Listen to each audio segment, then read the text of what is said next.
A agência de classificação de risco Moody's anunciou o rebaixamento da nota de crédito de longo prazo da Caixa Econômica Federal, do BNDES e da BNDES Par, empresa de participações do banco. Nos 3 casos, as notas das entidades foram reduzidas em 2 degraus, de A3 para Baa2. A Moody's afirma que a decisão de rebaixar as notas se deve à deterioração na qualidade de crédito dos bancos e, particularmente, ao enfraquecimento do nível de capital próprio. Mas o novo presidente do Banco do Japão, Haruhiko Kuroda, disse nesta quinta-feira que é preciso conduzir um afrouxamento monetário ousado. O objetivo é garantir a estabilidade nos preços em 2 anos e atingir a meta de inflação de 2%. O Japão enfrenta a deflação. E o índice dos gerentes de compras do setor industrial da China renova o otimismo dos analistas sobre o ritmo da atividade econômica no país. A leitura preliminar do índice do HSBC, referente a março, indicou um avanço para 51,7 pontos, de 50,4 pontos em fevereiro, acima de 50 pontos. Esse indicador mostra uma expansão da atividade na China. E vamos ver como fecharam as principais bolsas da Ásia. A gente tem na tela essas informações. Em Tóquio, o índice Nikkei subiu 1,34%, Hong Kong e o Hansen caiu 0,14%, em Xangai, alta de 0,30%, em Seul, o índice Kospi recuou 0,44%, em Mumbai, o Sensex teve queda de 0,48%. Participa conosco hoje aqui do Band News Mercado, o Charles Tang, presidente da Câmara de Comércio e Indústria Brasil-China. Seja muito bem-vindo. Acho que a notícia mais quente em relação ao Brasil e à China é essa possibilidade de cancelamento das compras de soja aqui do Brasil. Por que a China ameaça cancelar essas compras? Bem, normalmente, quando você compra um produto, você quer que ela seja entregue no prazo acordado. E se não puder ser entregue dentro desse prazo, isso atrapalha o comprador. E muitas vezes ela prefere, talvez, então, fazer compra de outra fonte de fornecedor para não ter o seu atraso realizado. Mas a China vai continuar comprando soja no mercado internacional? Sem dúvida alguma. Com o crescimento da China, cada vez mais ela importa mais e mais produtos do mundo inteiro, né? Produto estratégico que ela necessita para seu crescimento e, logicamente, alimentos para a segurança do povo chinês. É o principal parceiro comercial do Brasil. Acho que 20% das exportações brasileiras vão para lá. Quais são os principais produtos que a China compra aqui da gente? Olha, a China compra muito soja, né? Muito milho, carne bovina, minério de ferro, petróleo, etc. E muitas vezes a gente desdenha o fato que nós somos exportadores de commodities. E muitas vezes a gente não lembra que dentro desses grãos que a gente exporta tem bilhões e bilhões de dólares investidos em pesquisas científicas que desenvolveram sementes que têm menor duração de crescimento, que resistem a pragas. A Embrapa é um símbolo da excelência brasileira de pesquisas científicas. E os valores agregados, pelos preços dos commodities que têm subido muito, você pode ver que os valores agregados dentro do nosso commodities supera muito mais do que as pequenas margens de lucro que as indústrias chinesas obtêm. Que as indústrias chinesas eles ganham muito pouco, mas ganham em volume, né? Então, eu acredito que nós conseguimos pagar nossa dívida externa com a exportação de commodities, conseguimos sair mais cedo e fortalecido da crise financeira mundial e conseguimos incluir 40 milhões de brasileiros excluídos graças à exportação de commodities. Daqui a pouquinho voltamos a conversar mais sobre esse assunto. O seu Charles fala nós para se referir do Brasil, mas ele nasceu, na verdade, em Xangai, lá na China.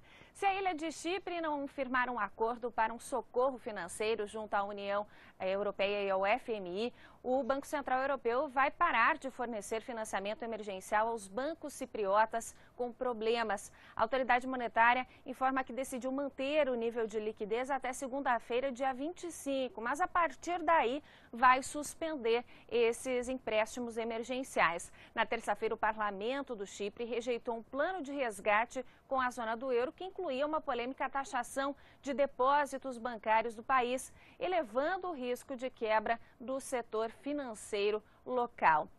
E ainda na Europa, as vendas no varejo do Reino Unido aumentaram 2,1% em fevereiro na comparação com janeiro. Em relação a fevereiro do ano passado, a alta foi de 2,6%.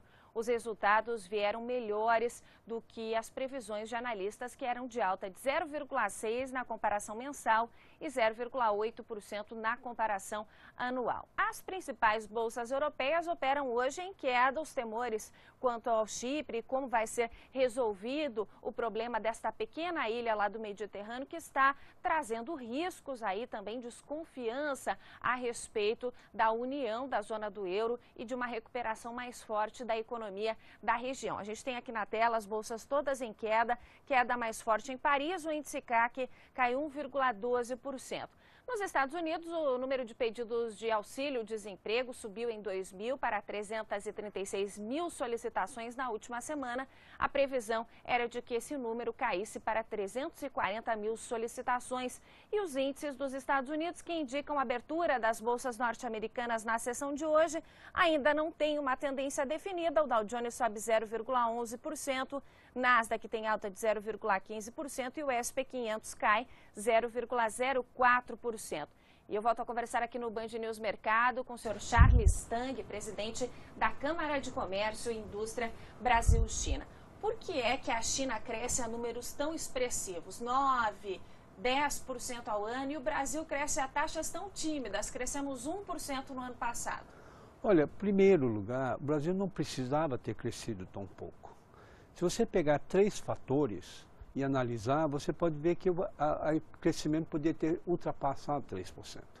A proibição de compra de terra por estrangeiros desviou do Brasil bilhões, dezenas de bilhões de dólares de investimentos, a geração talvez de centenas de milhares de empregos, e que foram parar em muitos países vizinhos e países africanos que agradecem a bondade brasileira de rejeitar a riqueza que foi parar na terra deles. Então, como o ministro Roberto Rodrigues disse, será que algum estrangeiro vai levar um pedaço do Brasil embora? A Petrobras, por exemplo, não conseguiu ter fôlego para fazer seus investimentos. E nós sabemos que os investimentos da Petrobras têm um efeito multiplicador de gerar outros bilhões e bilhões de dólares de investimentos.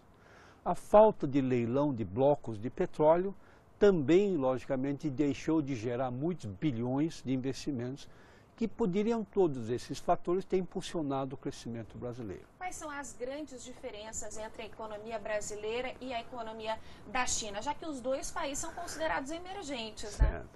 Olha, há 30 anos, quando o Deng Xiaoping assumiu as rédeas do governo após a morte de do Mao Zedong, Deng Xiaoping colocou a prioridade chinesa como a criação de prosperidade. Então, a prioridade absoluta era a prosperidade a qualquer custo, mesmo a custo de um preceito sagrado no marxismo e maoísmo, que é a igualdade social, e também mesmo gerando impactos ambientais. Aqui no Brasil é diferente. Aqui no Brasil nós tivemos prioridades completamente diferentes. A nossa prioridade sempre foi estabilidade monetária a qualquer custo, mesmo a custo da nossa pobreza sustentada. Toda vez que a nossa economia ameaça crescer, nós vamos aumentar a taxa de juros para tentar abafar esse crescimento, para manter essa tal de estabilidade monetária. E, além disso, né, nós não temos um planejamento, nós não temos um plano para a nação e nem tampouco um planejamento de estratégia de curto, médio e longo prazo, como a China tem, né? E o Brasil vai continuar fornecendo produtos, exportando para a China? Qual que é a sua perspectiva desse comércio entre Brasil e China? Olha, o Brasil tem uma grande vantagem em relação à China, que a China só tem 15% do seu território que é agriculturável. Então, a China tem 140 milhões de hectares sob cultivo e essa área vai sendo reduzida paulatinamente por causa da expansão urbana e expansão dos parques industriais. Aqui no Brasil nós plantamos o quê? 80 milhões de hectares, temos 200 milhões de hectares para pastagem e temos mais uns 140 milhões de hectares que não estão sendo utilizados. Isso faz com que cada vez mais o Brasil vai alcançar a posição estrategicamente importante no mundo como celeiro de um mundo em fome, onde 1 bilhão de pessoas hoje passa fome. Seu Charles, muito obrigada pela sua participação aqui no Band News Mercado.